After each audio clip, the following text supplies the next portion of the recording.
안녕하세요. 오늘 저희가 좀 깊게 파볼 이야기는요. 한국 2차 전지 대표주죠. 에코프로입니다. 네, 에코프로. 이게 요즘 시장에서 기대감하고 뭐랄까 좀 우려가 같이 있는 것 같아요. 그래서 저희가 2025년 6월 27일자 트레이딩 스핀 리서치 보고서를 가지고 왔습니다. 네, 이 보고서를 바탕으로 투자 포인트랑 주요 리스크 요인들을 한번 짚어보겠습니다. 맞아요. 시장에서는 뭐 2차 전지 바닥이다, 아니다, 업황 회복된다, 만다 말이 많은데 뭐가 핵심일지 한번 보죠. 그리고 시작하기 전에 정말 중요한 거. 네. 오늘 저희가 나누는 이야기는 제공된 자료에 근거한 참고용 정보라는 점, 그리고 모든 투자 결정의 책임은 누구에게, 투자자 본인, 당신에게 있다는 점, 이건 꼭 명심하셔야 합니다. 맞습니다. 그 점은 아무리 강조해도 지나치지 않죠. 오늘 시장 기대감, 실제 데이터, 또 기업의 성장 동력이랑 당면 과제들, 이걸 좀 균형 있게 보면서 에코프로를 둘러싼 여러 신호들을 해석해보는 시간을 갖겠습니다. 좋습니다. 그럼 바로 현재 주가 상황부터 좀 볼까요? 보고서 기준으로 47,400원. 이게 전일 대비로는 1.25% 정도 빠진 거네요. 네, 그렇죠. 6월 초에 반짝 오르긴 했는데 그때 대비하면 한 12.6% 올랐지만 연초 고점이 55,700원이었잖아요. 맞아요. 그거랑 비교하면 아직 한 15% 정도는 내려와 있는 상태입니다. 기술적으로는 어떻습니까? 차트 보면 좀 애매한 위치 같기도 하고. 네, 기술적으로 보면 단기 이평선인 50일 이동평균선은 이제 막 올라탔어요. 그런데 이제 장기 추세를 보는 200일선은 아직 아래에 있고요. 딱 그 경계선에 있군요. 이게 바닥 신호일지 아니면 아직 좀 불안한 건지. 근데 수급은 좀 괜찮아졌다고요? 네, 다행히 최근에 외국인하고 기관이 순매수로 좀 돌아서는 움직임이 보이긴 합니다. 이게 혹시 아까 말씀하신 그 2차 전지 바닥론하고 좀 연결해서 볼 수 있을까요? 충분히 그럴 수 있죠. 실제로 증권사들 리포트 보면 2024년에서 2025년 사이에 업황이 바닥을 통과할 거라는 시그널이 관측된다, 이런 얘기가 많아요. 네네. 특히 에코프로 기술력이나 뭐 시장 점유율 이런 거 생각하면 지금 주가가 좀 매력적인 구간 아니냐, 이런 분석도 나오고요. 근본적인 동력은 역시 전기차겠죠. 그렇죠.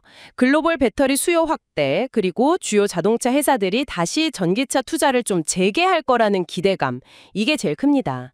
내년 2025년에 전 세계 전기차 판매량이 한 1,700만 대에서 2,000만 대 정도. 와, 엄청나네요. 네, 이게 전년 대비로 보면 13%에서 한 19% 정도 성장하는 수치거든요. 이게 근데 그냥 기대감만은 아니죠. 실제 데이터로도 좀 뒷받침이 되나요? 회복 근거가 중요할 텐데. 네네. 구체적인 숫자들이 있습니다.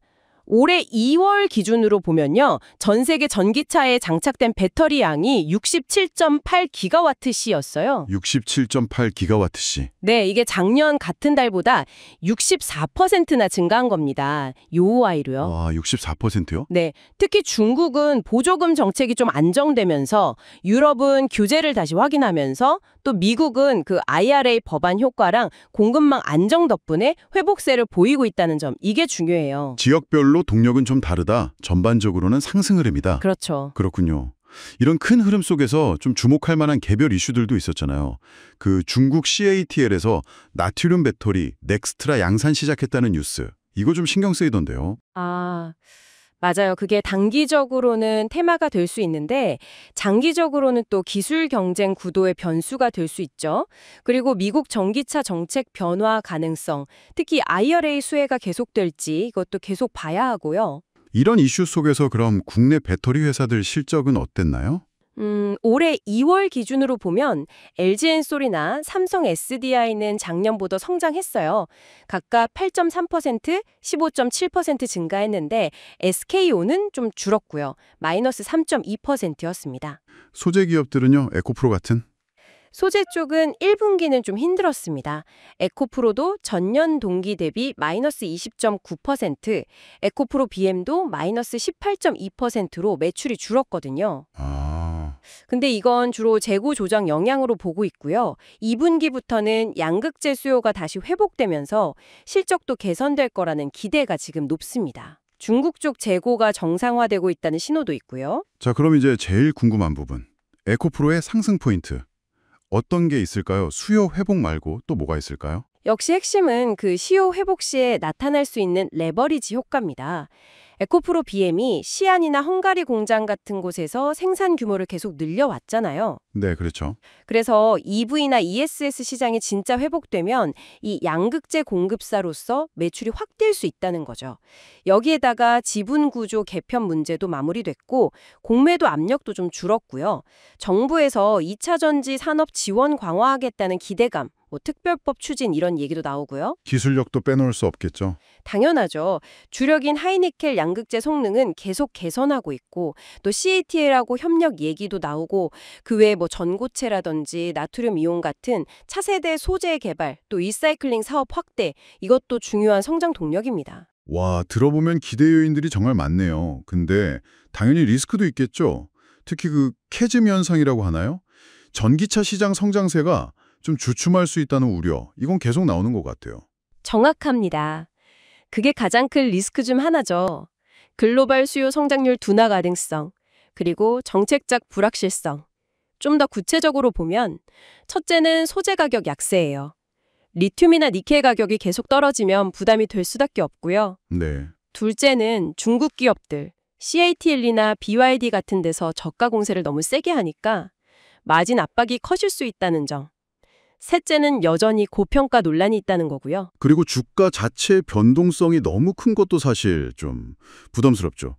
예전에 어떤 증권사 보고서 보니까 개인 투자자 손실률이 90% 이상이다 이런 얘기까지 나왔던데요. 맞습니다. 그만큼 변동성이 크고 단기 급등락 위험이 높다는 건 꼭 인지해야 합니다. 그래서 접근할 때도 좀 장기적인 관점에서 보고 분할 매수 같은 전략으로 리스크 관리를 하는 게 중요해요. 정책이나 업황 변화도 계속 모니터링해야 하고요. 네. 다시 한번 강조하지만 오늘 저희가 살펴본 내용은 제공된 리서치 자료에 기반한 참고 정보일 뿐입니다. 최종 투자 판단과 그 책임은 전적으로 당신에게 있습니다. 그렇죠. 오늘 에코프로 글로벌 전기차 시장 회복에 대한 기대감, 또 자체의 성장 동력, 분명히 매력적인 부분이 있습니다. 하지만 동시에 수요도나 우려, 치열한 경쟁, 높은 가격 변동성 같은 만만치 않은 위험 요인들도 안고 있다는 점, 이 정보가 당신의 판단에 도움이 되기를 바랍니다. 네. 마지막으로 한번 생각해볼 질문을 던지면서 마무리할까 하는데요. 네, 어떤 질문인가요? 그냥 시장 성장에 편승하는 걸 넘어서 정말 장기적인 리더십을 확보하려면 반드시 지켜내거나 아니면 새롭게 개발해야 할 그런 독보적인 경쟁 우위, 결정적인 한방은 과연 무엇일까요? 한 번쯤 고민해 보시면 좋겠습니다.